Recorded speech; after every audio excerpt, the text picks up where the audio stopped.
به نام خدا، مجید جهانی هستم، مبتکر و بنیانگذار سبک تخصصی و فوق تخصصی پلکان. خیلی خوشحالم که در جلسه 15 از آموزش جامع و ذره‌بینی نرم افزار مایکروسافت ویزیو در خدمت شما دوستان عزیز هستم. توی این جلسه قصد دارم که در مورد مباحث مربوط به پاراگراف ها با شما دوستان عزیز یک صحبت کلی رو داشته باشم و انشاءالله در جلسات آینده قطعاً به ریز جزئیات مربوط به پنل پاراگراف هم خواهیم پرداخت. خب من یک تکستی رو اینجا شروع میکنم به نوشتن. برای مثال دوباره میام همین جمله رو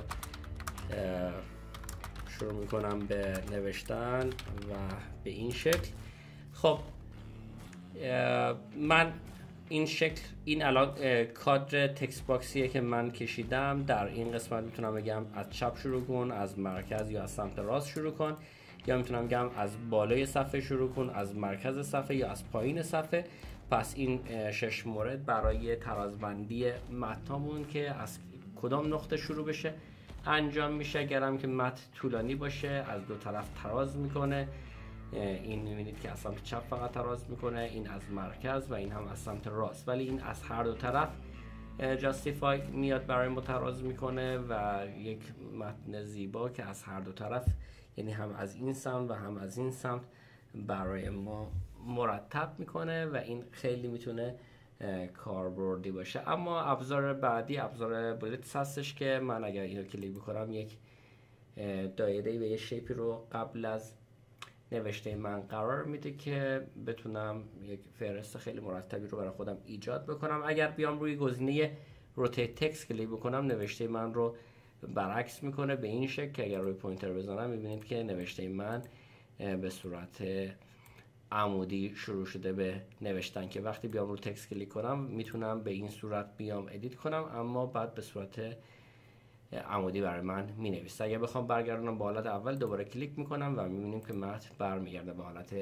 پایه خودش. و این دو قسمت هم اینکریز و دیکریز هستش که میاد تو رفتگی رو توی متن ایجاد میکنه یا میتونید تو رفتگی رو حذف کنید. پس برای تو رفتگی در متن از این دو تا ابزار استفاده میشه که در نرم افزارهای شرکت آفیس تمامی اینها یکسان هستش. اگر نرم افزار ورد کار کرده باشید قطعا اینها رو مشرف هستید. و دو ابزار بسیار مهم که تعریف میکنیم که این سند ما برای متون خارجی هست، برای زبان‌های مثل انگلیسی، فرانسه، آلمان، یا برای زبان‌هایی هستن که از سمت راست شروع میشه به نوشتن مثل فارسی، مثل عربی، که من زمانی که بیام از سمت چپ انتخاب بکنم متن از این سمت شروع میکنه به نوشتن و وقتی بیام فارسی شروع کنم به نوشتن دقیقا جلوی اون مینویسه و دوباره اگر انگلیسی کنم دوباره میتونم در ادامه شروع کنم به نوشتن. مثلا دوباره بیام همین جمله رو تکرار بکنم. خب اما اگر من میومدم سمت راست رو انتخاب میکردم میدیدید که اصلا کلن متن به هم ریخت. چرا؟ چون من اول اومدم نوشتم This is از آنلاین کلاس، به جای که جلوش بنویسه اومده پشت سرش نوشته این کلاس و بعد دوباره باز اومده نوشته This is مثلا دیگه مثلا کلا به هم ریخته. چرا؟ چون من متن رو اشتباه تراز کردم، چون گفتم متن من فارسی زبانه ولی در صورتی که شروع متن من با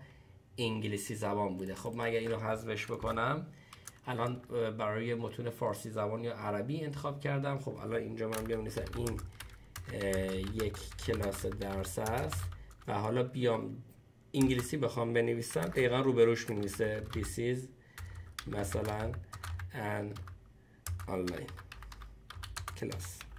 خب نگاه کنید دقیقا روبروی نوشته فارسی قرار داد و من ادامه میتونم دوباره باز بیام متن فارسیم رو بنویسم این یک کلاس آموزش مثلا نرم افزار ویزیو باشد.